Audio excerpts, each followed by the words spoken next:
Congratulations, Northern Illinois. You have defeated a college football playoff team. Welcome into the Voice of College Football. Appreciate you stopping by for the best in discussion, debate, and analysis. The highest scoring game in one of the greatest rivalries in the history of college football, the greatest cross-sectional national rivalry. Notre Dame 49, USC 35. Came down to the final 4 minutes, and we will get right to that. First and foremost, please like the video and subscribe. We'll talk about the game itself. Very entertaining football game, as evidenced by the final score. Most people like scoring, but also what this means for Notre Dame football. USC falls to 7-5 on the season. 3:45 left on the clock. USC driving. They're at the Notre Dame 25-yard line, 35-28.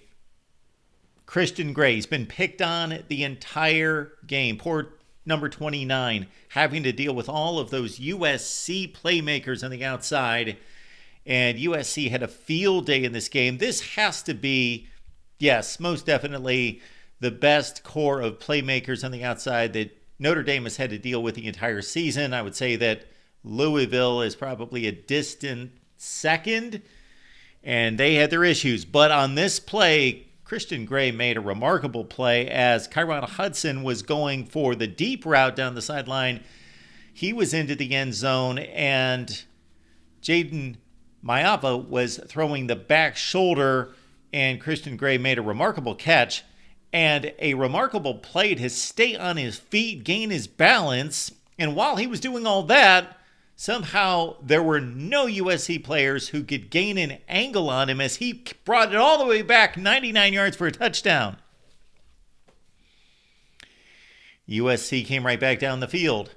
Now down by 2 scores with about 2.5 minutes left. And they had a 4th down play, and they had to go for the gusto and, of course, throw the ball into the end zone on a 4th and goal. And this time, the much heralded Xavier Watts, one of the best defenders in college football, he picked it off and he raced 100 yards. So in the span of 2 drives, Notre Dame capped off this win against USC with 2 of the 3 longest interception returns in the history of Notre Dame football. The other ones in 1929, 1975 at 199 yards respectively. And that capped off the win. A high-flying affair at the Coliseum as USC hung in there, but Notre Dame was certainly the better team on this day. Besides, USC did outgain Notre Dame by about 130 yards in this affair. Christian Gray, we talked about him, of course. He made the play of the day. He also had a big tackle in space in the first quarter on Malachi Branch on a 4th and 2 stop, so credit him for that. It was a rough go between the first and fourth quarters, though, for Gray. Jeremiah Love, pounding, hurdling. You got to check out the play that he made on a swing pass to the left flat in which he hurdled.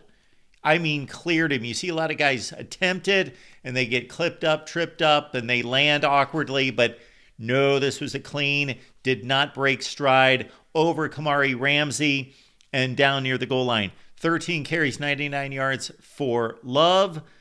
3 catches, 38 yards before he had to leave the game. We'll have to check on him this week. Jadarian Price stepped in admirably as he is, of course, running back 1A for the Irish. 12 carries and 111 yards for Price. That's not too bad either. Notre Dame missed a field goal. They kept the game at 7. Woody Marks, speaking of fine running backs, one of the best in the nation and probably the best receiving back in all of college football. He had to leave the game in the first quarter, 6 carries, 33 yards, and much like the Notre Dame situation, filled in capably by Quentin Joyner, who had 10 carries and 83 yards on the day. Side note here, USC punter Eddie Chikiki, I believe is how his name's pronounced. They were talking during the broadcast where Brad Nessler and Gary Daniels said how Lincoln Riley doesn't even know how to pronounce his name, so don't hold it against me. Had a 76-yarder in this one. It was called back, and then he wasn't able to kick the next one as well, and he slammed his helmet to the field and had to be calmed down by Lincoln Riley. But Kachicki is one of the best punters in all of college football. Riley Leonard with a touchdown pass to make it 14-7. Notre Dame converted 3 of 3 fourth downs in the first half. Zachariah Branch was remarkable on this day, but on a particular bomb going downfield as Jaden Mayava took his shots downfield and threw for 380 yards on this day. Broken up by Jaden Harrison. Excellent play by the Notre Dame secondary there. Mayava perfect on that throw, but after he was turned back on that one, he came back to Jacoby Lane for the touchdown on the slant to make it 14-all after throwing Lemon the bomb to the 27. So the throwing onslaught by Mayava makes it a 14-all game at the half.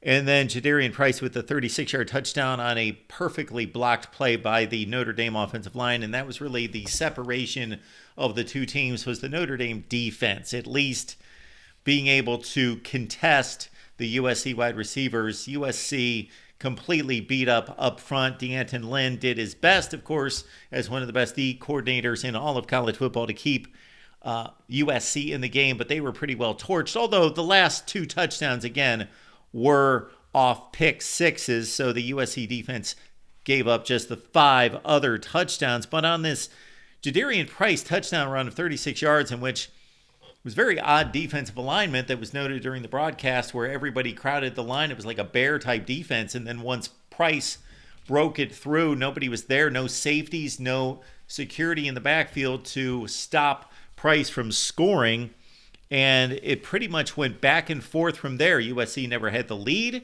Notre Dame would either have a 1-score lead, 21-14, 28-14, 28-21, or a 1-score lead as USC would keep it close. Mitchell Evans with the touchdown on the defensive back, Bryson Shaw. Riley Leonard threw a perfect pass, and in traffic with the safety, Shaw draped on Evans, one of the best tight ends in the land. He brought it in. 5 catches, 59 yards for Evans. Irish led it with 1 minute left in the third quarter, 35-21. Riley Leonard throwing the ball much better later in the season. There was talk that around that Northern Illinois loss, in which he threw a ball downfield late in the game that was picked off and set up the game-winning field goal, that he underthrew badly, that he wasn't quite right, that he might have had some shoulder issues early in the season. But he looks healthy now. 17 of 22 for 155 yards on the day.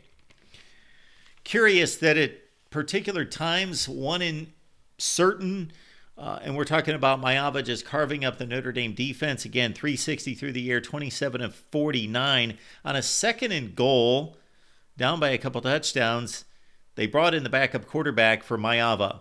I always think that that's a wasteful situation in which this guy is not as good a quarterback as Mayava. Anyway, the changeup and the running play by the backup quarterback, but Mayava gets it done to bring it within 35-28. Jacoby Lane to Christian Gray over him. Again, he was right in the middle of the action today, as either being picked on by the USC wide receiver corps or making those huge plays.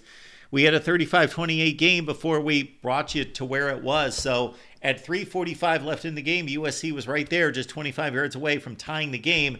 And then the 2 enormous plays by Gray and by Watts. Okay, the importance of this game, of course, will leave USC to the side, 7-5. They get a bowl game at wherever their seeding is in the Big Ten. And much like last season, when they went 7-5, picked up a big bowl game win against Louisville to go to 8-5 and set themselves up with a Miller Moss performance. Ironically, Miller Moss performed well in the bowl game. They did not go to the transfer portal for what they thought was a starting quarterback, but they went to the transfer portal for what they thought was going to be their backup quarterback in Jaden Mayava. And of course, Lincoln Riley made the move, and it turned out to be a good one, because I think it's pretty easy to see, even though I think Miller Moss is a fine quarterback who will be a starting quarterback in Power 5 play in 2025, that Mayava needs to be the starter here for USC in 2025. But back-to-back 7-5 seasons for Lincoln Riley does not bode well for 2025. USC needs to hit the transfer portal for sure. And of course, National Signing Day is coming up, and we will check out that 2025 class next Wednesday. Okay, let's get down to the importance of Notre Dame winning to go to 11-1. With Ohio State losing to go to 10-2. with Georgia not putting together the most impressive game against Georgia Tech, you've got a direct comparison there. Both teams played Georgia Tech. I know Haynes King was out against Notre Dame, but Notre Dame was fairly dominant in that game, 31-13. Georgia Tech outplayed Georgia, and of course, we had the 8 overtime fest, and Georgia barely won the game. So you make that direct comparison, 10-2 for Georgia, tougher schedule, but the Georgia Tech performance better on the Notre Dame side at 11-1, and I think Notre Dame is setting itself up. Miami lost, Ohio State lost, Indiana does not have a win that rivals the Texas A&M win.